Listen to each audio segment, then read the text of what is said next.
हनुमान जी के बारे में ऐसी मान्यता है कि वो बाल ब्रह्मचारी हैं और उन्होंने विवाह नहीं किया था और इसी वजह से हनुमान जी के मंदिरों में हनुमान जी अकेले ही विराजमान रहते हैं। लेकिन तेलंगाना में एक ऐसा अनोखा मंदिर है जहां हनुमान जी अकेले नहीं बल्कि अपनी पत्नी के साथ विराजमान हैं। जी हाँ, जहां पूरी दुनिया में उन्हें बाल ब्रह्मचारी माना जाता है, वहीं इस मंदिर में हनुमान जी पत्नी के साथ विराजमान हैं और हनुमान जी की गृहस्थ के रूप में पूजा की जाती है। इस मंदिर का नाम है सुब्रचला हनुमान मंदिर, जो तेलंगाना के खम्बम जिले में स्थित है। यहाँ पर बहुत दूर दूर से भक्तगण आते हैं। मान्यता है कि पति पत्नी मिलकर अगर यहाँ दर्शन करते हैं तो आपसी कलह और तनाव खत्म हो जाता है और सुख और शांति की वृद्धि होती है। हनुमान जी बल, बुद्धि, भक्ति और विद्या के प्रतीक हैं। एक ऐसे देवता जिनका नाम लेने से ही संकट दूर हो जाता है, इसीलिए उनको संकट मोचक कहा जाता है। लेकिन एक सवाल जो सदियों से चलती आ रही है, क्या हनुमान जी ने कभी विवाह किया था? अगर किया था तो किससे किया था? वो कौन थी उनकी पत्नी?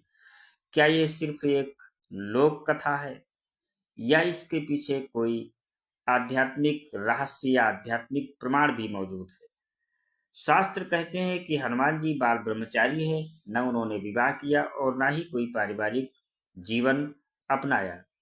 रामायण, रामचरितमानस, हर ग्रंथ में उन्हें सेवाभावी, त्यागी और बाल ब्रह्मचारी बताया गया है, जो भगवान राम के दरबार में सेवा करते हुए दिखाई देते हैं। तो फिर सुब्रचला कौन थी और तेलंगाना के उस मंदिर में हनुमान जी के बगल में वो देवी कौन विराजमान है? तो चलिए आज जानते हैं ये सारी बातें। तो बता दें, बात तब की है जब हनुमान जी ने सूर्य देव को अपना गुरु बनाया। वो पूरे दिन सूर्य के साथ रहते और उनसे 9 विद्याओं का ज्ञान प्राप्त कर रहे थे, शिक्षा ले रहे थे। लेकिन जैसे ही बात अंतिम 4 शिक्षाओं की आई, एक धर्म संकट खड़ा हो गया और इन 4 विद्याओं को सीखने के लिए विद्यार्थी का विवाहित होना अनिवार्य था। तो अब बड़ा प्रश्न ये था, क्या हनुमान जी अपने ब्रह्मचर्य के प्रण को त्याग देंगे? तभी सूर्य देव ने एक प्रस्ताव रखा कि उनकी पुत्री सुबचला, जो एक तपस्विनी और अत्यंत तेजस्वी कन्या थी, उसका विवाह हनुमान जी से कराया जाए। हनुमान जी इस विवाह के लिए केवल धर्म और शिक्षा की पूर्ति के लिए राजी हुए। ये विवाह हुआ, लेकिन न रीति थी न गृहस्थ जीवन का उन्होंने निर्वाह किया। विवाह के तुरंत बाद हनुमान जी ने अपनी शिक्षा पूरी की और सूर्यचला तपस्या के लिए लौट गई। इस पूरी कथा का वर्णन पाराशर संहिता में मिलता है। विवाह से पहले हनुमान जी ने सूर्यदेव से कहा था कि मैं तो बाल ब्रह्मचारी हूँ, फिर मैं विवाह कैसे कर सकता हूँ? तब सूर्य भगवान ने उत्तर देते हुए कहा कि आप मेरी पुत्री के साथ विवाह करने के बाद भी ब्रह्मचारी और तपस्वी बने रह सकते हैं। इसके बाद सूर्य भगवान की पुत्री सूर्यचला देवी के साथ हनुमान जी का विवाह हुआ।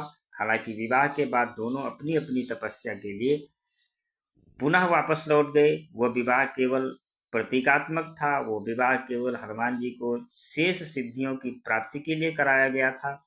ऐसी मान्यताएं हैं कि जो भी भक्त हनुमान और देवी सुब्रचला को समर्पित इस मंदिर में पूजा अर्चना करता है, उसके जीवन की सारी इच्छाएं पूरी हो जाती हैं तथा विवाह से संबंधित बाधाएं भी दूर हो जाती हैं।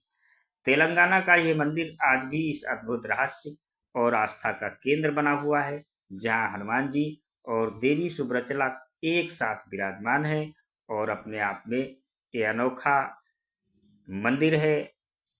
इस वीडियो में दी गई जानकारी केवल पौराणिक मान्यताओं, धार्मिक विश्वासों और ज्योतिषी तथ्यों पर आधारित है। कंट्री कनेक्ट टीवी इन तथ्यों की पुष्टि नहीं करता। किसी भी उपाय को अपनाने से पहले संबंधित विशेषज्ञ से परामर्श अवश्य लें।